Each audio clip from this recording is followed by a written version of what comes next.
How wonderful! 12 years ago I saw your face in a dream, and it has haunted me ever since. Wonderful indeed! 12 years ago, in vision or reality, I certainly saw you. I could not forget your face. It has remained before my eyes ever since.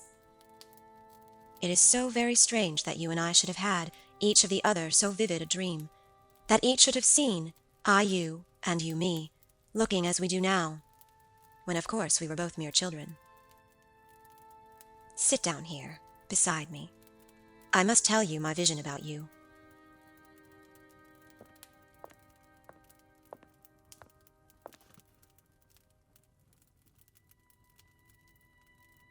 I was a child, about 6 years old, and I awoke from a confused and troubled dream, and found myself in a room unlike my nursery, and the room itself without anyone but myself in it.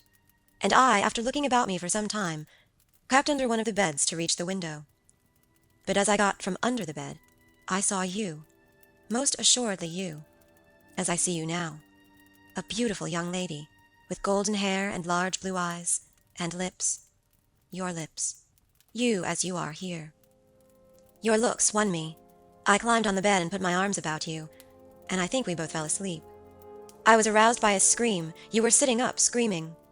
I was frightened, and slipped down upon the ground, and it seemed to me lost consciousness for a moment, and when I came to myself I was again in my nursery at home. Your face I have never forgotten since.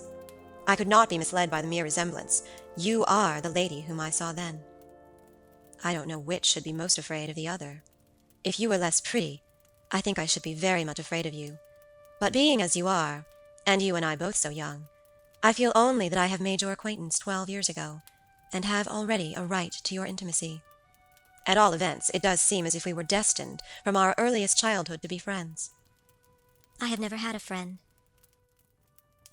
I wonder whether you feel as strangely drawn towards me as I do to you. The doctor thinks that you ought to have a maid sit up with you tonight. One of ours is waiting, and you will find her a very useful and quiet creature. How kind of you. But I could not sleep. I never could with an attendant in the room. I shan't require any assistance. And shall I confess my weakness? I am haunted with a terror of robbers. Our house was robbed once, and 2 servants murdered, so I always lock my door. It has become a habit. And you look so kind, I know you will forgive me. It is very hard to part with you. Tomorrow, but not early, I shall see you again. Good night. Good night, dear friend.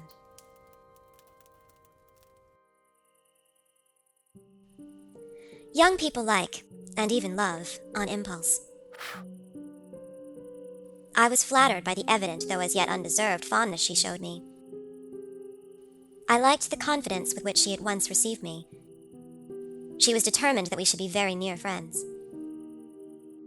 Next day came, and we met again. I was delighted with my companion. That is to say, in many respects.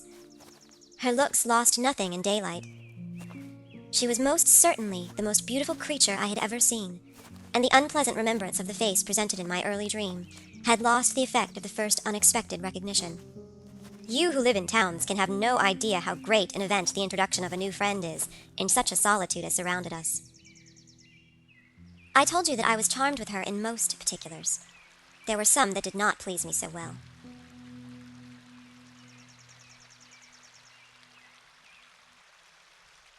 Old General Spielsdorf was to have paid us a visit of some weeks, and we had expected his arrival next day. He was to have brought with him a young lady, whom I had never seen, but whom I had heard described as a very charming girl, and in whose society I had promised myself many happy days. This visit, and the new acquaintance it promised, had furnished my daydream for many weeks. General Spielsdorf's letter was so extraordinary, so vehement, and in some places so self-contradictory, that I read it twice over, and was still unable to account for it, except by supposing that grief had unsettled his mind. Though I had never seen Bertha Reinfeld, my eyes filled with tears at the sudden intelligence. I was startled, as well as profoundly disappointed. Dearest, your little heart is wounded. Think me not cruel because I obey the irresistible law of my strength and weakness. If your dear heart is wounded, my wild heart bleeds with yours. In the rapture of my enormous humiliation, I live in your warm life, and you shall die. Die, sweetly die into mine. You are mine. You shall be mine. You and I are one forever. Are we related? What can you mean by all this? I remind you perhaps of someone whom you love, but you must not. I hate it. I don't know you. I don't know myself when you look so and talk so. The time is very near when you shall know everything.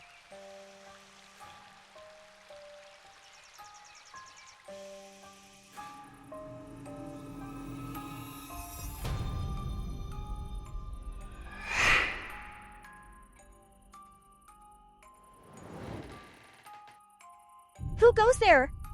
Who the hell are you? Shh. It will all be over. Soon.